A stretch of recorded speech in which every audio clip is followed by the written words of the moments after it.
আমাদের বিশ্বনবী সেও কিন্তু একসময় ছাগল পালন করছে এবং পশুপালনের প্রতি তার অনেকটা ভালোবাসা ছিল। আমরা যদি এইটাকেও যদি স্মরণ করি, আমাদের নবীজি শুধু আমাদের নামাজ কালাম আদব ব্যবহার সব কিছু শেখায় না, সে পশুপালন করেও শিখেছে। আমি একটা খাসি কিনতে গেছি হাটে, তা খাসি হাটে কিনতে যাওয়ার পরে সেখানে দেখলাম অনেক গরু বিক্রি হচ্ছে, কুরবানির জন্য কিনতেছে।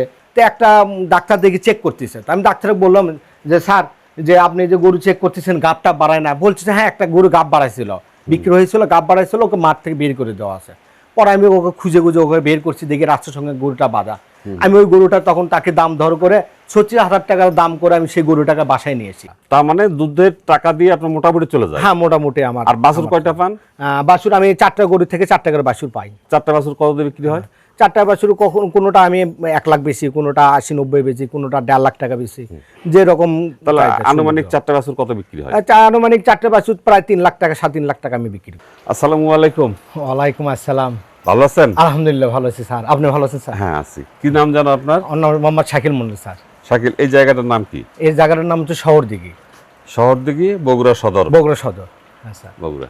তো আপনি গরু কতদিন থেকে পালন করেন? আমি গরু মূলত প্রায় 10-12 বছর হয়েছে। আমি প্রথমেতে প্রশিক্ষণ ছাড়াই শুরু করি, তারপরে যখন আমি দেখলাম যে প্রশিক্ষণ করলে আমার জিনিসটা একটু ভালো হবে, তখন আমি প্রশিক্ষণের জন্য যুব উন্নয়নে আমি ওখানে যাই, তারপরে যে প্রশিক্ষণ করি।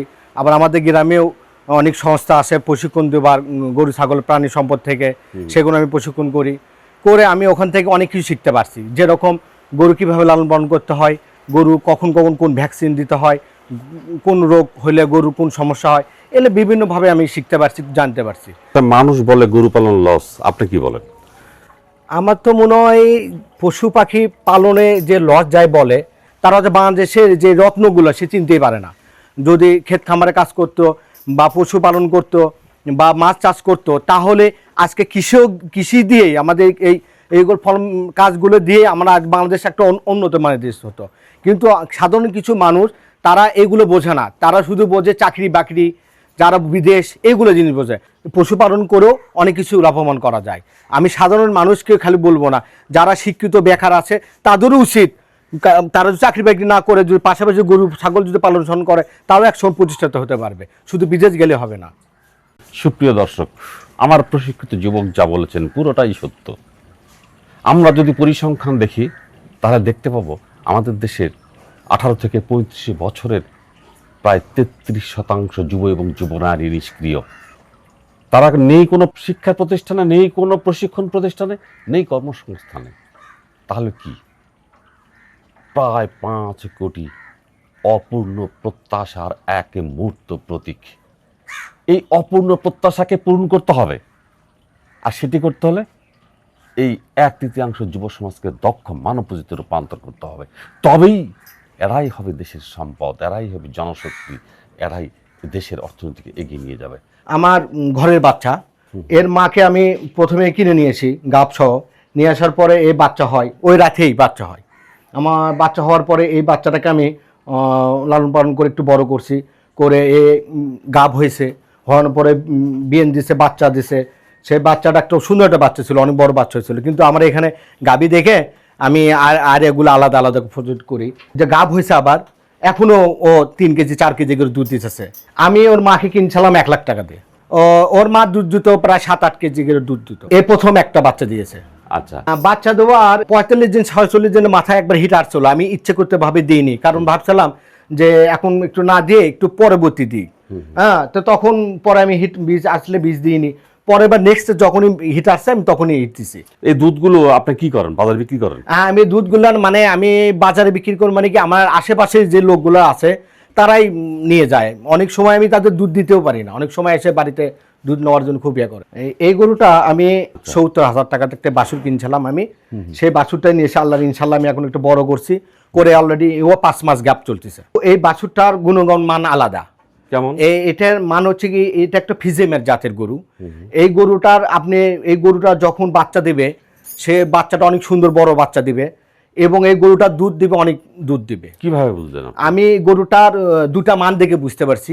গরুর আপনার যে মাথাটা আর এই ঘাড়েরটা দেখেন একদম সমান, আর এর তলাটা একদম আপনার পিসাব থলির কাছাকাছি যে ভাবটা থাকবে সেইগুলো গরুর দুধ অনেক বেশি দিবে এবং এর তলাটাও ভালো। এই গরুর একটা ইতিহাস আছে আমার। প্রথম যখন আমি শুরু করি, আমি 14,000 টাকাতে একটা বাছুর কিনি।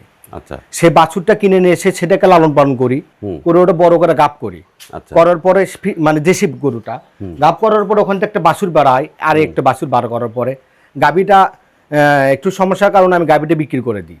পরে আরে বাচ্চাটা আমি পালি, পেলে সে আরে বাচ্চাটা আমি 80,000 টাকাতে বিক্রি করি। আচ্ছা, সে 80,000 টাকাতে বিক্রি করার পরে আমার ছোট থেকে শখ ছিল যে আমি একটা নিজেই একটা ছোটখাটো কুরবানি দিব। তো যাই হোক, আমি একটা খাসি কিনতে গেছি হাটে। তা খাসি হাটে কিনতে যাওয়ার পরে সেখানে দেখলাম অনেক গরু বিক্রি হচ্ছে, কুরবানির জন্য কিনতেছে।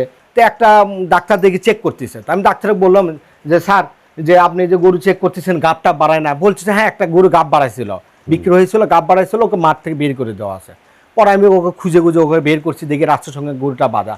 আমি ওই গরুটা তখন তাকে দাম ধর করে 36,000 টাকার দাম করে আমি সেই গরুটাকে বাসায় নিয়েছি। তখন 3 মাস গাব ছিল। সেই গাব গরু নিয়ে আসার পরে তখন আমি সেই গরু লালন পালন করি। একটা গরু তখন আমার লালন পালন করার পরে তখন এই বাচ্চা দেয়। তার মানে আর মাগ দিয়ে প্রথম শুরু? হ্যাঁ, মাগ দিয়ে আমার প্রথম শুরু। তখন এ হয়, এ হওয়ার পরে তখন ও মা মানে সুন্দর দুধ দেয়, প্রায় 7-8 কেজি দুধ দিত ওর মাকে। পরে আমি আবার গাব করি, করে ওর মা আর একটা বাচ্চা দেয়। দেওয়ার পরে আমি নিয়ত করছিলাম যে ওই গরুটা আমি কুরবানিতে জবাই করবো। পরে আমি নিজেই ওটা কুরবানি দিছি। তারপর সেখান থেকে মাকে নিয়ে আসার পরে এই গরুটার থেকে আজকে আমার এতগুলো গরু। এখন আল্লাহ দিলে 4টা বিয়েন দিয়েছে, এবার বিয়েন দিলে 5 নম্বর বিয়েন হবে।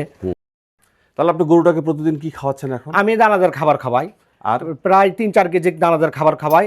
আর তার পাশাপাশি ঘাস খার আমি খাওয়াই। কয় কেজি ঘাস খাওয়ান? আমি ঘাস 5-6 কেজি একটা ঘাস আমি ছোট করে কাটিয়ে নিয়ে একটা ওয়াতে করে করে খাওয়াই ওদের। আচ্ছা, এই গরুটাও আমার ঘরের বাচ্চা। এই ঘরের বাচ্চা আমি এই প্রথম গাব করছি, গাব করে বিয়েছে, ওর বাছুর হয়েছে। আবার আল্লাহ দিলে 3 মাস গাব। এখনো দুধ দেয়? হ্যাঁ, দুধ দেয়, এখনো আপনার 4 কেজি দুধ দেয়। বাছুর বড় হয়ে গেছে। এই গরুটার ওজন কতখানি হবে? 200-250 এরকম হবে। আচ্ছা, কারণ গাব গরু তো, মানে গাবিনে তো এইগুলো একটু ওইটা হবে। তাহলে এবার আমরা একটু খাবার হিসাবটা করি। গরু তো গরুই, খেতে দিলে তো খাবেই। আপনি ইচ্ছা মতো দিবেন, ও ইচ্ছা মতো খাবে।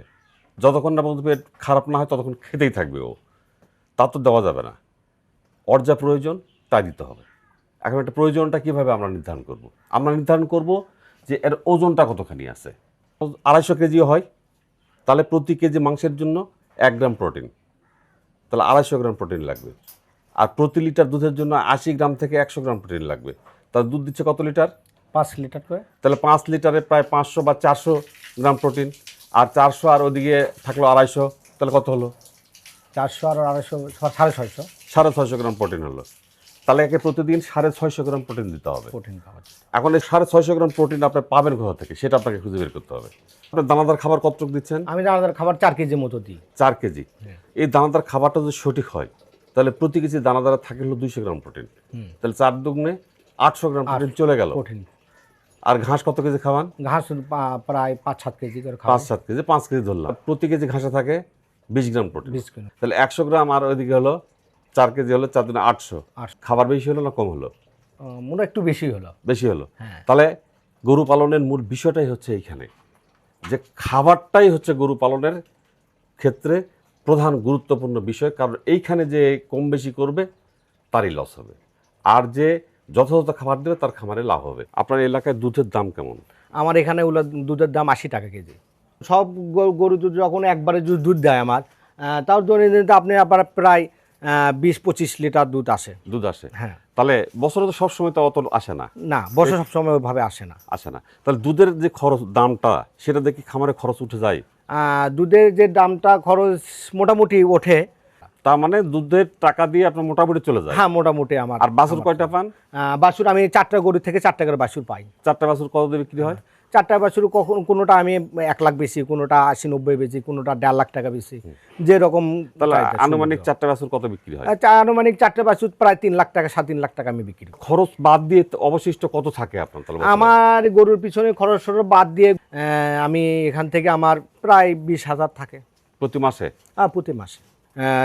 কৃষিমাতৃক দেশ যে আমাদের বাংলাদেশ, এটাকে যদি স্মরণ করতে চাই তাহলে আমাদের কৃষি ক্ষেত খামারে আসতে হবে। তাহলে গরু ছাগল পাললেও একটা আপনি লাভবান হতে পারবেন।